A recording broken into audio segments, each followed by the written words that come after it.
wabarakatuh. Sampurasun. Apa kabar Bapak Ibu semuanya? Alhamdulillah. Luar biasa. Allahu Akbar. Yes, yes, yes. Oke, tepuk tangan yang meriah dulu. Baik Bapak Ibu, tidak usah berlama-lama lagi. Untuk selanjutnya saya persilakan kepada Ibu Nani Kurniasi MPD untuk memberikan pemaparan materi mengenai budaya positif. Disilakan. Terima kasih kepada Bapak moderator kita yang luar biasa, ini MC kondang kita, ya Bapak Abdul Fikar. Terima kasih atas waktunya. Assalamualaikum warahmatullahi wabarakatuh. Yang terhormat Bapak Kepala Sekolah yang mungkin pada hari ini memang tidak ada berhalangan dan tidak bisa hadir. Yang saya hormati para PKS di SMP Negeri 1 Telagasari ini, dan tentunya yang saya hormati sekali dan saya banggakan Bapak Ibu guru di SMP 1 Telagasari yang luar biasa. Pada kesempatan hari ini saya akan menyampaikan pengimbasan disebutnya ya, karena saya sebelumnya sudah mendapatkan materi tentang budaya positif melalui program guru penggerak angkatan 6 di Kabupaten Karawang ini. Dan di dalam aksi nyata ini saya harus mengimbaskan atau harus menularkan apa yang telah saya dapat tersebut kepada salah satunya adalah rekan-rekan guru yang ada di SMP 1 Telagasari. Tapi sebelumnya saya mohon maaf sekali, sebenarnya saya di sini nervous sekali harus berdiri di sini di depan Bapak Ibu yang luar biasa, senior-senior yang waduh ini sebenarnya guru-guru saya ketika waktu SMP kebanyakannya seperti itu. Ini sangat nervous, jujurnya nervous. Tapi di sini saya mohon maaf sekali, saya di sini bukan untuk menggurui. Sekali lagi saya bukan untuk menggurui, di sini hanya ingin sharing, ingin berbagi apa ilmu yang sudah, sedikit ilmu yang sudah saya dapatkan. Karena seperti yang kita yakini bahwa ada 3 amalan yang tidak akan terputus sampai dengan akhir kiamat nanti, yaitu adalah salah satunya ilmu yang bermanfaat. Kalau berbicara budaya positif, nah ini kita bicara dulu ke sini. Konsep utama modul budaya positif yaitu adalah ada perubahan paradigma belajar, kemudian ada disiplin positif, kemudian ada juga kebutuhan dasar dari manusia, kemudian ada motivasi perilaku manusia, ada posisi kontrol, kemudian dan ada juga keyakinan kelas serta segitiga restitusi. Nah, sebelum kita ke budaya positif, saya akan menghubungkan mungkin di sini adalah filosofi dari Ki Hajar Dewantara tentang pendidikan. Di sini Ki Hajar Dewantara, Bapak pendidikan kita, mengibaratkan bahwa guru ini diibaratkan sebagai seorang petani, di mana kita ini tugasnya hanya menuntun tumbuhnya padi dengan cara misalnya memperhatikan bagaimana pengairannya, kemudian memupuk tanahnya, menyiangi, dan kemudian memberantas hama-hama yang bisa membahayakan tanaman padi tersebut. Jadi tugas kita hanya menuntun, bukan menuntut. Kalau sebelumnya di paradigma lama mungkin kita terkadang termasuk saya sendiri sebelum mempelajari modul ini, bahwa terkadang kita lebih banyak memposisikan murid itu sebagai objek, bukan subjek. Kemudian sekolah itu sendiri ini diibaratkan sebagai tanah tempat tumbuhnya bibit tersebut, tempat tumbuhnya padi tersebut. Maka oleh sebab itu supaya padi tersebut tumbuh dengan subur, tumbuh dengan baik, berarti tanahnya juga ini harus diolah, harus digemburkan, kemudian harus juga dikasih pupuk, airnya harus cukup, seperti itu. Maka seorang guru di sini perlu mengusahakan agar sekolah ini menjadi sebuah lingkungan yang menyenangkan, aman, nyaman untuk bertumbuh serta dapat menjaga dan melindungi setiap murid-murid kita dari hal-hal yang kurang bermanfaat atau bahkan mengganggu perkembangan potensi dari murid-murid kita ini. Nah, sekolah sebagai tempat bertumbuhnya murid kita ini, dan kita guru ini memiliki kewajiban untuk bagaimana sekolah ini menjadi lingkungan yang baik untuk murid-murid kita. Maka di sini kuncinya adalah budaya positif. Selanjutnya, nah seperti yang sudah tadi saya jelaskan bahwa tanggung jawab seorang guru adalah bagaimana menciptakan satu lingkungan positif yang terdiri dari warga sekolah yang saling mendukung, kemudian saling belajar satu sama lain seperti yang kita lakukan sekarang ini. Saya belajar dan kita juga sama-sama belajar. Kemudian saling bekerja sama sehingga tercipta kebiasaan-kebiasaan baik.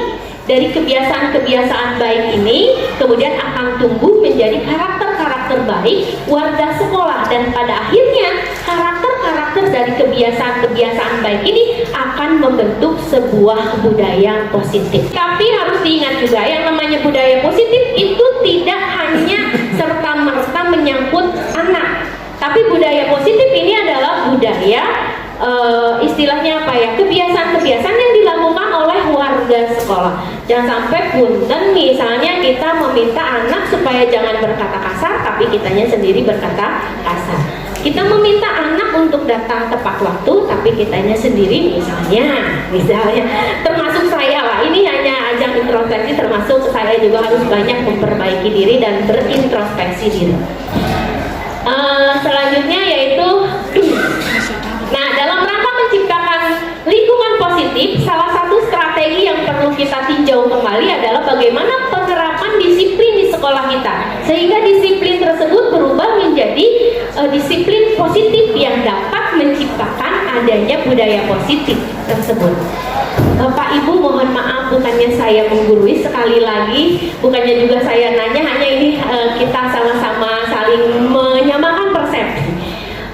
Saya mungkin mau bertanya, menurut Bapak, pandangan Bapak selama ini tentang disiplin itu apa sih? Mungkin di sini ada yang bantu saya untuk menjawab. Menurut pandangan Bapak ini, selama yang kita pahami sekarang ini, disiplin itu apa sih? Boleh Pak Pikar dikasihkan mic-nya, Pak Ade. Luar biasa Pak Ade nih biasanya nih. Biasanya punya jawaban yang luar biasa nih Pak Ade. Menurut Pak Ade kira-kira disiplin itu seperti apa sih Pak? Menurut saya disiplin itu melakukan sesuatu tepat waktu, itu aja. Oh iya, tepuk tangan dong buat Pak Ade, luar biasa. Kata Pak Ade kalau disiplin itu melakukan sesuatu yang tepat waktu. Oh Pak Sumardi sekarang ini guru kita yang luar biasa. Silakan Pak.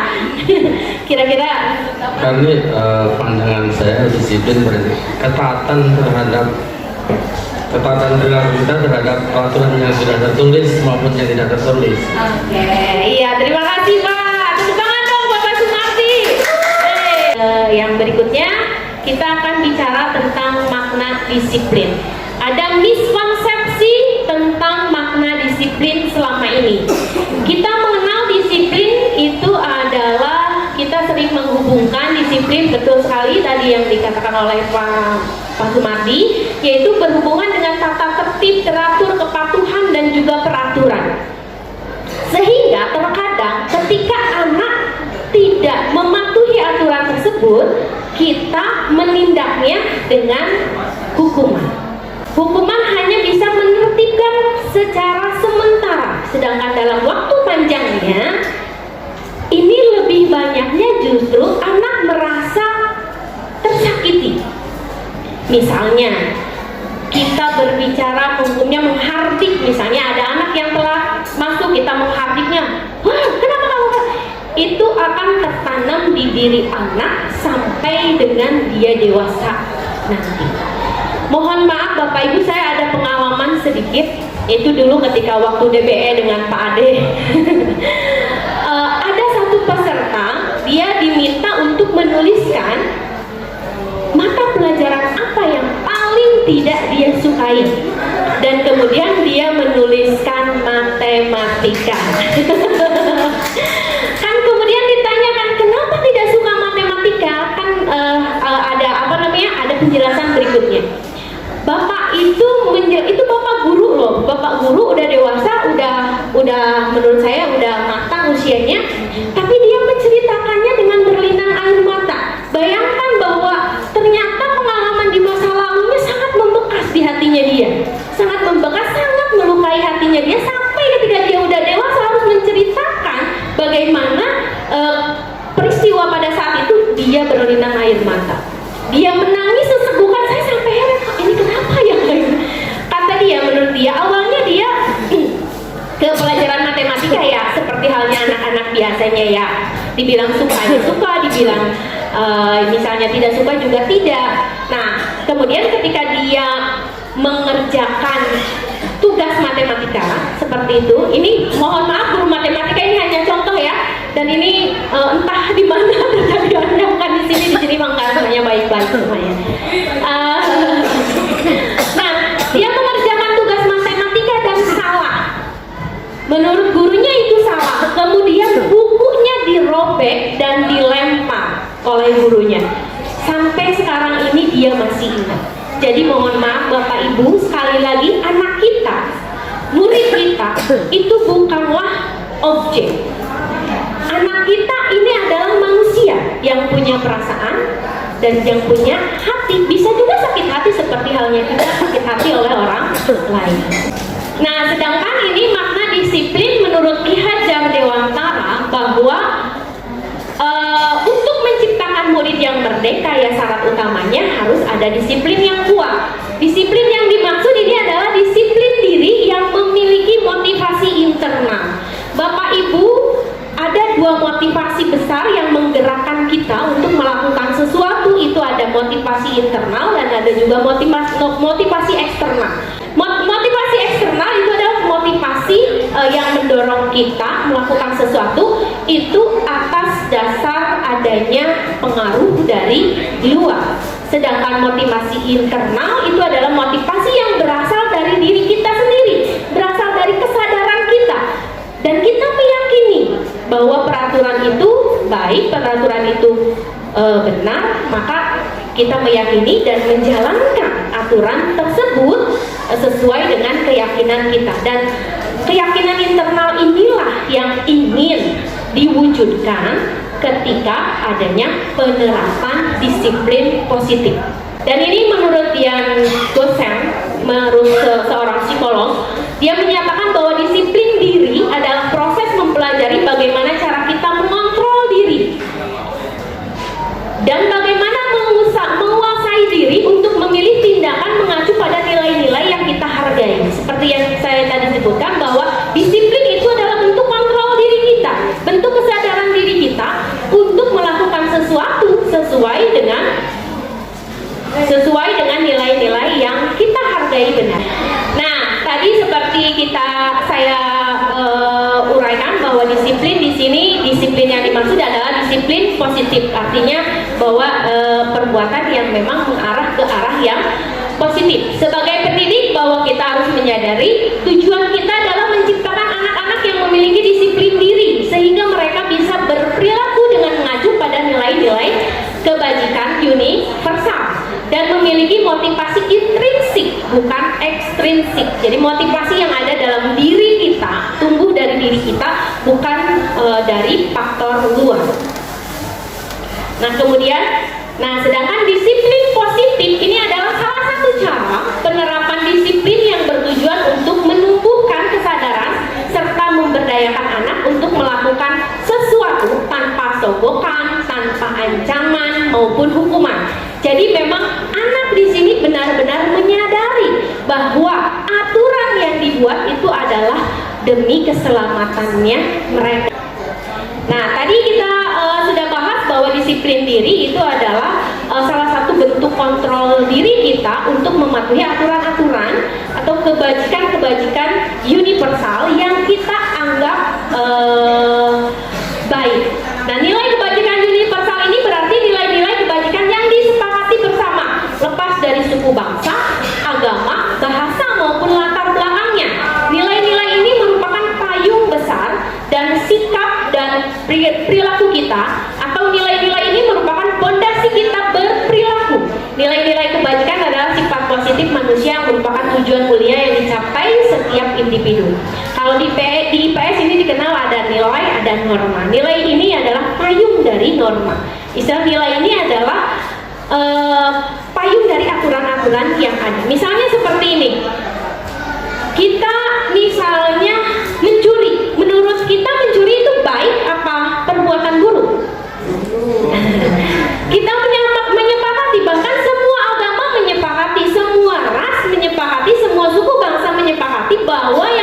mencuri itu adalah perilaku yang tidak baik.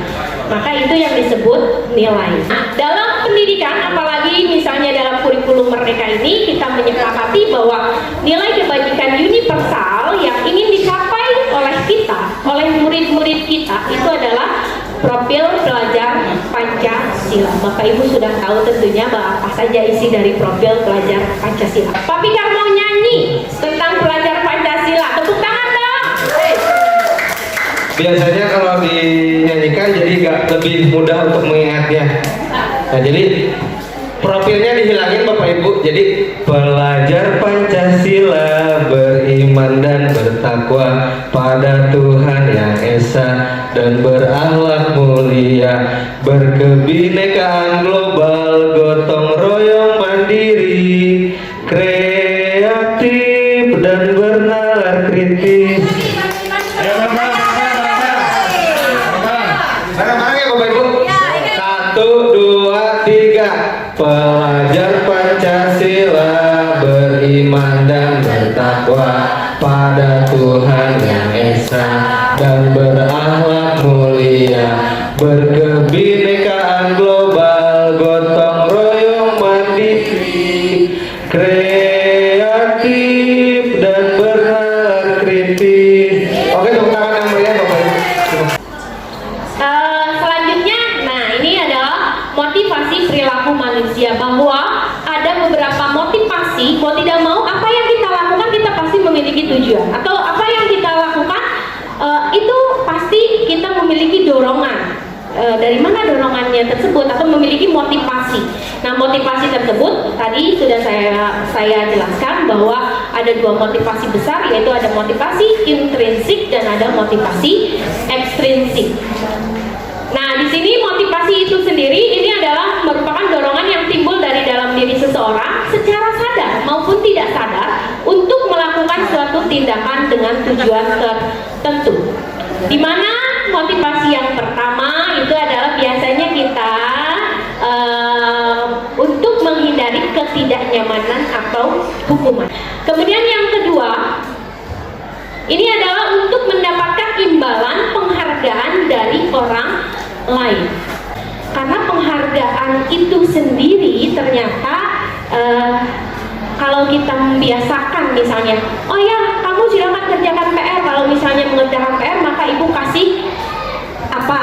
Nah, jadi secara otomatis sebenarnya kita tidak percaya kepada murid kita bahwa murid kita itu bisa mengerjakan tugas tersebut tanpa adanya imbalan. Nah, ini yang ketiga adalah motivasi untuk menjadi orang yang mereka inginkan dan menghargai diri sendiri dengan nilai-nilai yang mereka percaya. Jadi mereka melakukan sesuatu ya karena menghargai dirinya, bukan karena orang lain, bukan karena gurunya, bukan karena temannya. Nah, apakah motivasi yang pertama, kedua, atau ketiga yang mendasari perilaku dari kebanyakan murid-murid dari kita? Motivasi nomor berapa, Bu Ica? Kata Bu Ica, motivasi nomor 1. Kemudian motivasi nomor berapa lagi Bapak Ibu? Kebanyakan nomor berapa? Kebanyakannya adalah 1 dan 2. Nah, PR kita ini bagaimana menumbuhkan motivasi intrinsik dari murid-murid kita sehingga tanpa ada hukuman, tanpa ada aturan, mereka tetap melakukan atau menjalankan aturan sesuai dengan kesepakatan atau keyakinan, baik keyakinan kelas maupun keyakinan sekolah. Tujuan dari disiplin positif adalah menanamkan motivasi yang ketiga pada murid-murid kita, yaitu menjadi orang yang mereka inginkan dan menghargai diri sendiri dengan nilai-nilai yang mereka percaya. Ketika murid-murid kita memiliki motivasi tersebut, mereka telah memiliki motivasi intrinsik yang berdampak jangka panjang, motivasi yang tidak akan terpengaruh pada adanya hukuman atau hadiah.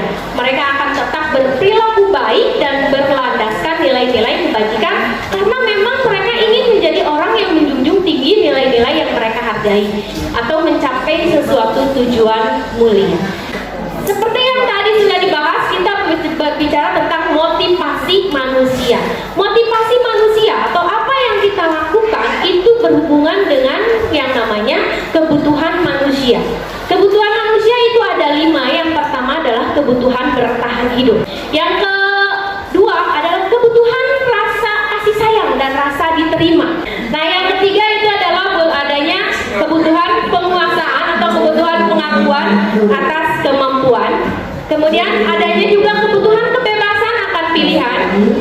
kemudian ada juga kebutuhan akan kesenangan.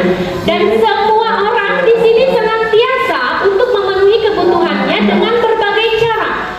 Bila mereka tidak bisa mendapatkan kebutuhannya dengan cara yang positif, maka seringkali mereka melanggar aturan atau melakukan hal-hal yang tidak sesuai dengan kebijakan nilai-nilai kebajikan universal. Nah, tadi kita sudah membahas bahwa ada seringkali kita mengidentikan yang namanya disiplin itu adalah dengan hukuman. Nah, ini adalah kalau menurut modul yang saya pelajari, menurut pemikiran Ki Hajar Dewantara ini juga yang namanya hukuman dan juga penghargaan ini adalah termasuk ke dalam konsep disiplin dengan identitas gagal.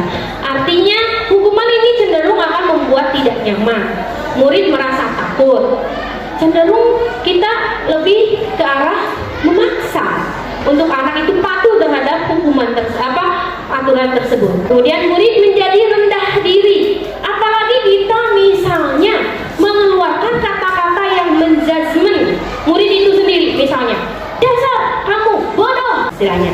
Jangan sekali-kali menjudgment bahwa anak kita ini bodoh, nakal. Ada sedikit, mohon maaf ya Bapak Ibu, ini hanya sekedar sharing saja. Mungkin Bapak Ibu di sini tahu yang namanya Ria Ricis? Tahu Ria Ricis? Itu apa sih kalau nonton YouTube sih Allah mah. Iya. Iya.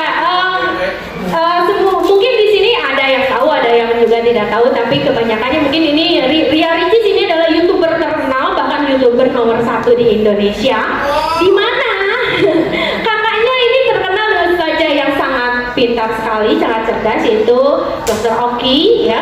Kemudian Ustazah Oki Setiana Dewi, dan juga ada kakaknya merupakan dokter kecantikan, yaitu Dr. Cindy.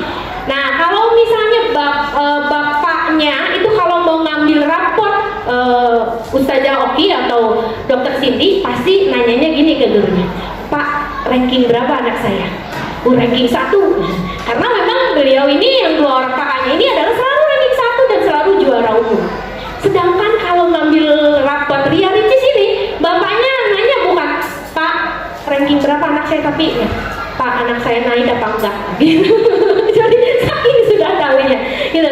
Jadi kalau pembelajaran dia itu hanya satu nilai, yang nilainya sempurna, bahkan 100 di raport itu adalah nilai kesenian. Nah, ternyata tadi kita balik lagi ke pemikiran Ki Hajar Dewantara bahwa yang namanya anak itu tidak lahir dalam keadaan kertas kosong. Anak itu lahir sudah membawa kodratnya masing-masing. Tugas kita hanya menuntun untuk menebarkan kodrat yang sudah dibawa oleh anak tersebut. Selanjutnya Pak Bu, nah di sini untuk tadi adanya menghindari hukuman dan juga adanya penghargaan, ini ada konsekuensi dan juga restitusi. Konsekuensi ini adalah sesuatu yang terencana, sudah disepakati dan sudah dibahas dan disetujui oleh murid dan juga guru. Misalnya kita membuat kesepakatan kelas.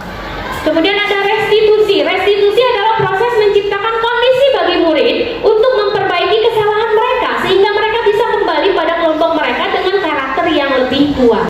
Nah, dalam restitusi ini adalah kita menangani anak dengan cara mencari tahu dulu akar permasalahan kenapa anak tersebut melakukan pelanggaran. Selanjutnya ini ada 5 posisi kontrol yang bisa kita ambil dalam menghadapi masalah murid kita. Mudah-mudahan jangan di sini ya. Nah, ini ada yang pertama adalah posisi penghukum. Misalnya, patuhi peraturan sekolah, berdiri di depan kelas kalau tidak mematuhi aturan sekolah, itu adalah penghukum. Kemudian ada juga membuat rasa bersalah. Nah, ini biasanya banyak yang tanpa sadar dilakukan oleh kita.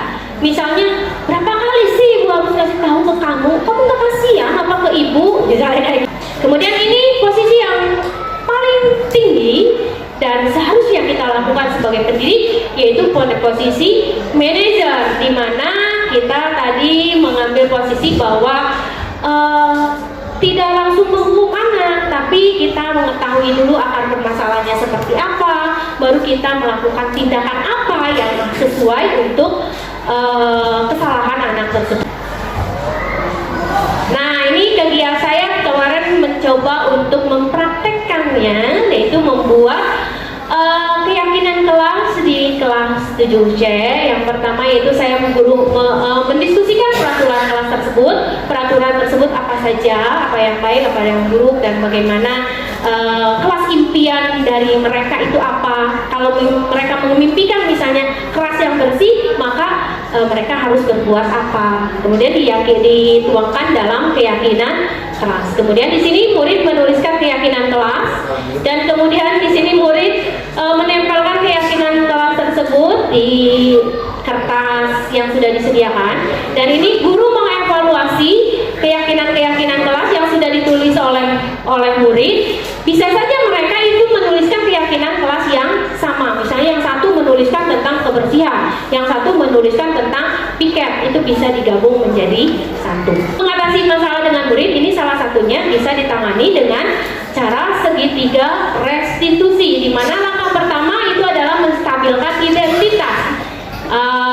Kemudian yang kedua adalah validasi tindakan yang salah, dan kemudian yang ketiga menanyakan keyakinan. Ya, saya ceritakan saja lah ya. Mauli di sini terlambat sekolah karena pembelajaran IPS,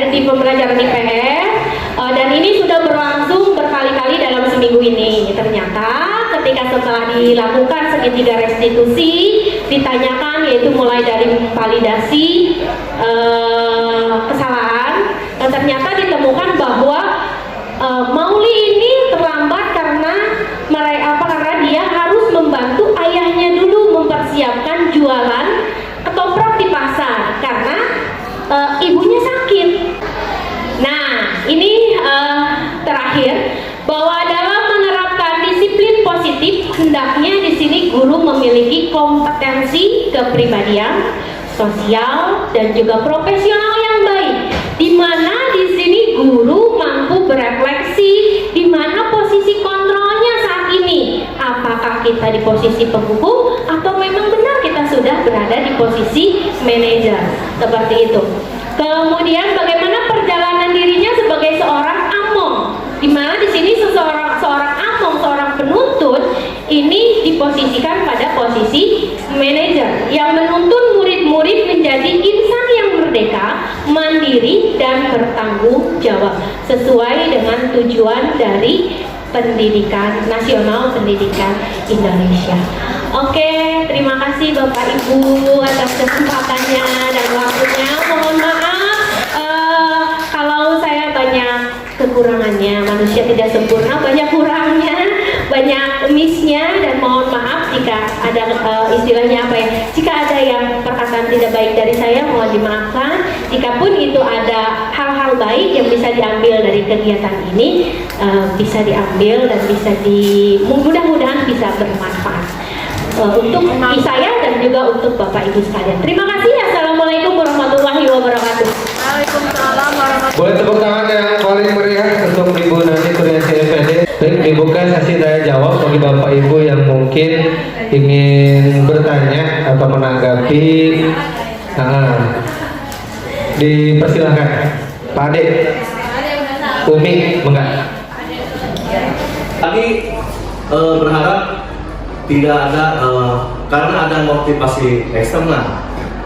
Tapi saya sering melakukannya motivasi eksternal juga. Artinya untuk memotivasi siswa untuk belajar, maka diberi stimulan dan reward. Siswa yang tidak mengerjakan itu diberi hukuman, punishment. Hanya di sini dengan adanya ramah anak, ya saya ganti. Tadinya yang tidak mengerjakan keluar. Gitu. Itu punishment itu perlu juga, tapi yang diharapkan, yang disampaikan oleh Bu Nani, jangan seperti itu. Jadi kita dengan kelembutan, Bu, ini apa yang diberikan oleh Bu Nani, ini belum ada satu negara pun yang ideal bentuknya seperti ini.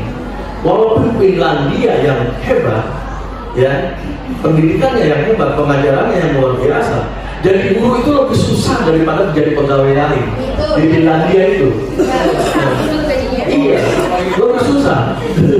Ya, kemudian mereka tetap aja ada punishment, tapi punishmentnya di sana lembut. Karena apa?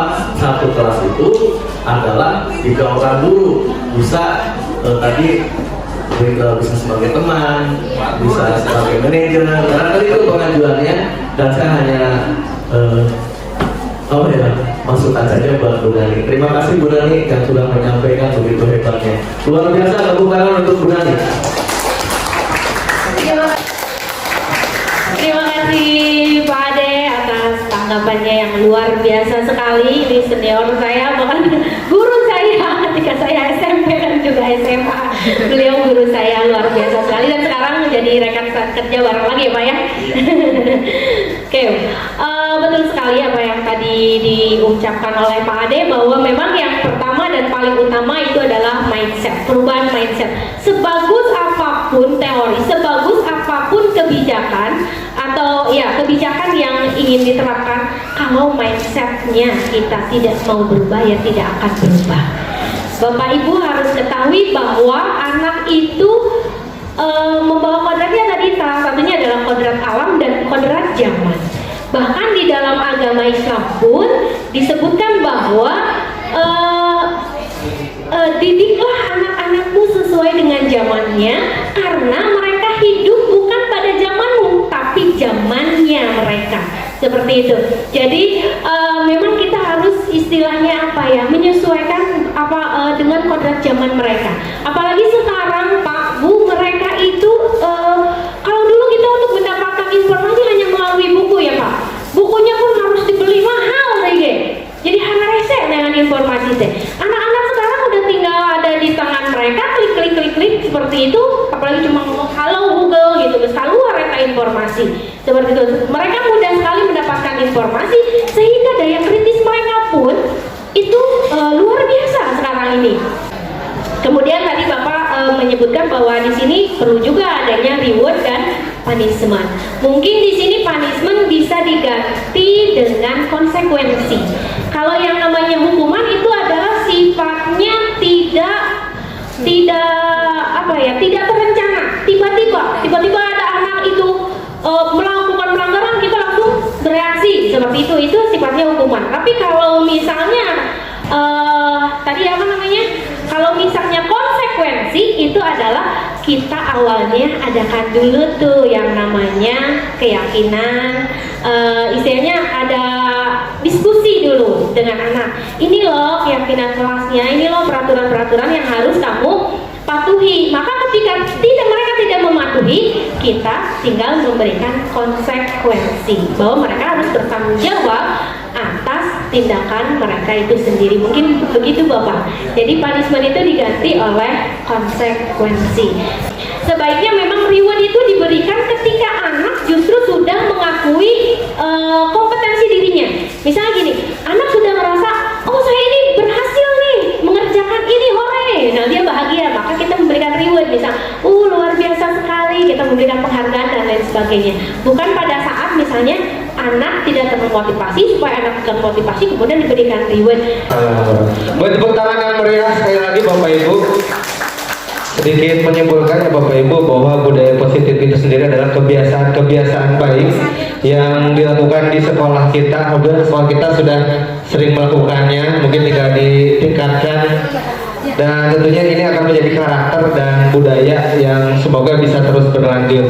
Dan selain itu, tadi kata Bu Nani juga, guru itu diibaratkan petani, bahwa kita hanya dapat menuntut tumbuh kembangnya tanaman tersebut. Tanaman padi tidak akan jadi cabai ibaratnya kan. Bagaimana caranya kita membuat padi yang kualitas baik, ya dengan apa? Dengan memupuknya, dengan tadi kita memperhatikan kualitas tanahnya dan lain-lain. Terus kita juga tentunya harus berusaha untuk menimbulkan motivasi intrinsik dari dalam anak sendiri, supaya anak itu punya kesadaran, bukan melakukan sesuatu karena takut dihukum atau karena iming-iming atau segala macam, tapi memang paling baik itu dari kesadaran dirinya sendiri. Mungkin itu saja ya Bu Dani. Terima kasih untuk perhatian dari Bapak Ibu semua. Semoga apa yang kita diskusikan, kita sharingkan pada pagi hari menjelang siang ini dapat bermanfaat baik untuk Bu Nani sebagai yang memberikan materi dan kita semua. Untuk itu, biar wassalamualaikum warahmatullahi wabarakatuh.